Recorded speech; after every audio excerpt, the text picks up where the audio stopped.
Hiring new staff members can be an intimidating process. Not knowing what to say before and actually hiring them, not knowing how to track and monitor their progress, it can really be frustrating. So I decided to make this video for anybody that maybe it's your first time that you're going to hire on a virtual assistant, or maybe you've tried it before and you just didn't get the results that you were looking for. I'm making this video for you all to lay it out for you step by step, how to get out there and hire a virtual assistant. All right, so let's not waste any time. Let's get right on into it. Hey, coming down like precipitation. I ain't never met a... All right, so let's start off with the things that you should consider before you actually decide to bring somebody onto your team. First is going to be, are they professionally managed and monitored?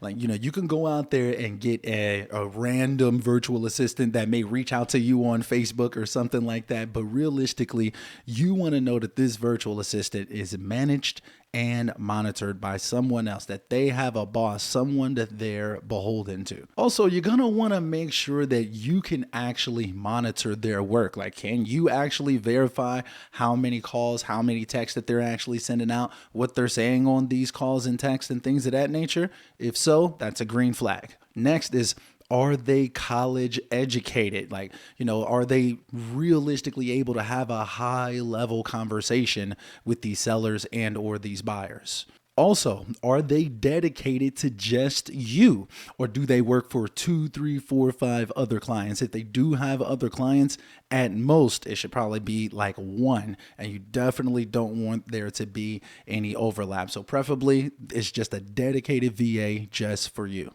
Also, when it comes to the company, like, are they just looking at you as a cash grab, or do they really want you to win? Are they providing any additional resources, guidance, strategic help in any other type of way? Or does it just feel like a cash grab? Speaking of cash, paying should be very easy. Like something simple like a Stripe or PayPal or something like that. You shouldn't be paying people in Bitcoin or some weird stuff when it comes to hiring virtual assistants. And when it comes to the individual that you're going to hire from the company, or even if you go out there and hire an individual, you definitely want to be questioning a few things such as, do they have stable internet? How long have they been making calls? And also, do they have any other obligations outside of work? Now, if you have the answers to all of these questions, then that's going to make the next steps in the process a lot smoother and a lot more comfortable for you. So you're not just hoping and wishing. You kind of got an idea that this is probably going to work in your favor. Now, once you get on your initial phone call with your new or possibly new virtual assistant, what you want to do is paint a picture of what they can expect once they actually come onto your team. Like, you want to actually break it down. Like, yeah, John, okay, so you're going to come in, you're going to pop inside of Mojo. Are you familiar with Mojo? Yeah, well, you're going to pop inside of Mojo and you're going to be making about 400 calls per day. Is that something that you're comfortable with? You kind of just want to paint a picture of what they can expect, and also just confirm with them that they feel comfortable and confident in doing those tasks that you're giving them. Also, you really just want to naturally have a conversation with them and kind of get to know them better. Like I mentioned, do they have any other obligations outside of work? A lot of virtual assistants may have children or families that they're doing this stuff for. Kind of get to know them better. What does a typical day for them look like? Things of that nature. Also, you'll want to confirm the amount of hours that they're available on a daily and weekly basis, like basically confirm what their schedule is going to be. And if everything sounds good and you're ready to get them rocking and rolling, then you can go ahead and confirm their start date as well. Okay, so now you've had your conversation with the virtual assistant, and before they actually start, there's some things that you're going to want to get in place before they get started to make sure that they get the best results day one. Some of those things may include an email address. You'll definitely want to get them set up with all of their user accounts that you're going to have them using. So if they're cold calling, get them inside of Mojo or Call Tools, whatever it is, set them up with their own account.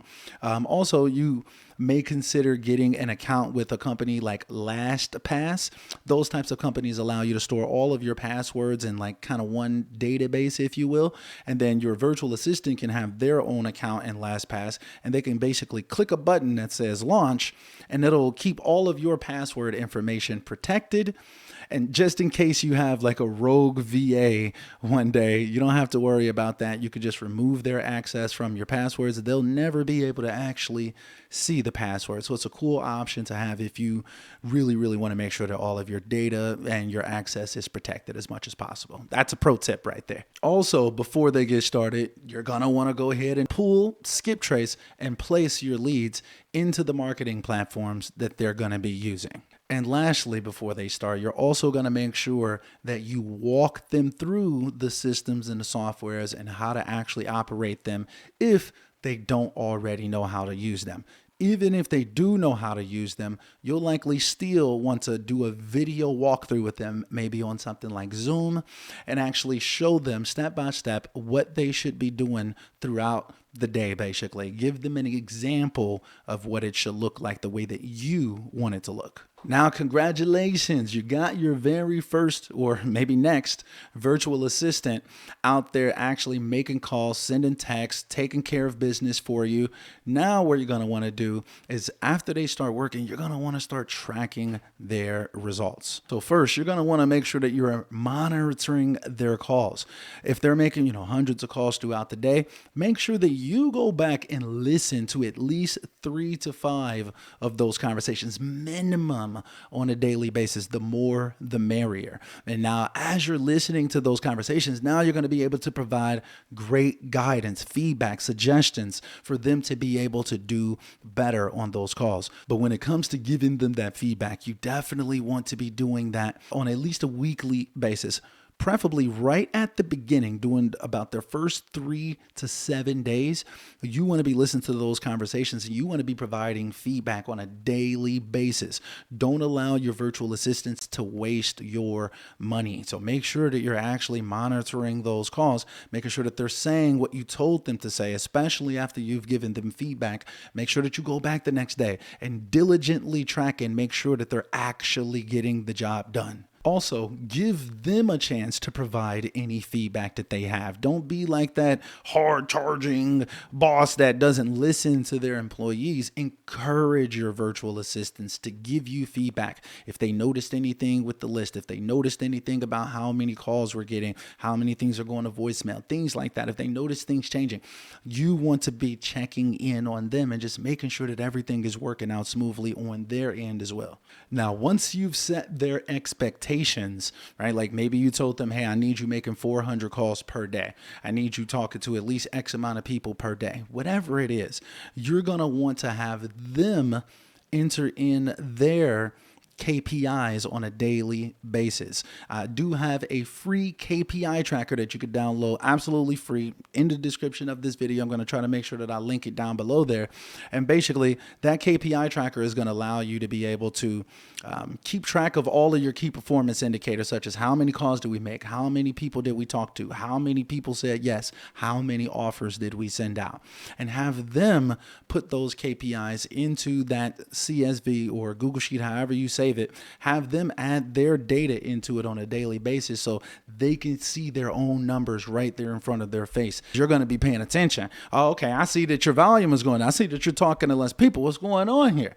And they're going to have to account for that. And it's automatically going to do the math for you. Like I said, take advantage of the free KPI tracker down below. Now, one of the most important things that you can do after you hire your virtual assistants is going to be providing them incentives for superior work. You want to make it worth their while, especially if you have an overseas virtual assistant. A $250, $500 bonus incentive can go a huge way. So that's just one of the options though, right? Like maybe you tell them, hey, maybe you have several VAs and you say, hey, whoever makes the most calls this week, whoever sends the most texts, whoever, puts the most deals under contract, whatever it is you have your VA doing, whoever does the most, I'll give you an extra fill in the blank, $50, $25, $100, whatever it is. Giving them incentives like that go a long way. If you just have one person, you could tell that one person like, hey, if, I want you to make 400 calls per day. So that adds up to 2,000 calls per week, right? But this week, if you end up getting 2,500 or more calls, I'll give you an extra blankety blank. whatever that may be, right? Incentivize them for superior work. Maybe you can even consider giving them percentages of deals. If you have a virtual assistant that maybe you've been working with for quite some time, maybe you offer them, hey, look, with this deal, I'll give you 3%. I'll give you 5% of the deal or something like that. Also, very often you could incentivize them with a promotion, right? So maybe they just started off as an average cold caller, but then maybe you make them like the cold call manager. Maybe you make them like a supervisor, or you give them like a special title and maybe a bonus, or not a bonus, but maybe like an increase in pay that goes along with that as well. Realistically, you want them to be motivated. Keep in mind that they don't work for you. You work for them. If they're going to get the best results, it's because you led them to that path. There's no such thing that like you hire virtual assistants and then you magically all of a sudden they start running your business amazingly and you can just sit back and not have to be a part of it. Trust me, when you bring these virtual assistants on, you're going to have to work. It should be a great experience, especially if you follow these tips that I've laid out for you in this video. You should be able to go out there, hire a virtual assistant, track and monitor their progress over time. And if they're getting good results, you can make sure that they keep getting good results and make sure that you keep your foot on the pedal and move the business forward. Your staff is going to move how you move. If you're diligently moving towards the goals and you're making sure you're having these weekly meetings or every 3 days meetings or something like that, you're keeping people pumped up, you're you're making sure that they're getting the job done, you're providing feedback, you're willing to get into the trenches with them, it's going to create a certain environment, a certain air, a certain culture inside of the company, if you will. Now, you may be wondering, like, Ed, where do I go to get these virtual assistants from? Like, what's your source, man? Like, where are you getting these virtual assistants? Well, guys, the only company that I feel confident in actually recommending for virtual assistants is REI World Solutions. You will see a link for it down below in the description of this video. Definitely check it out for yourself.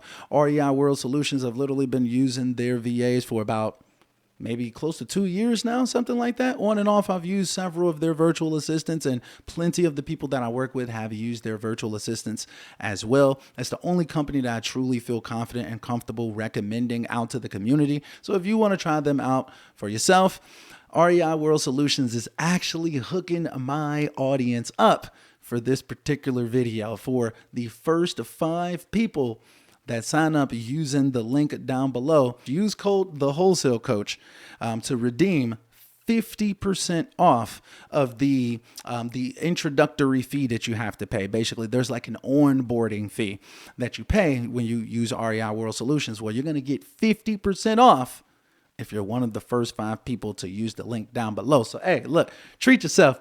Don't cheat yourself. As I always say, use code the Wholesale Coach. If it's not active or available no more, that means that the 5 people have already used it, okay?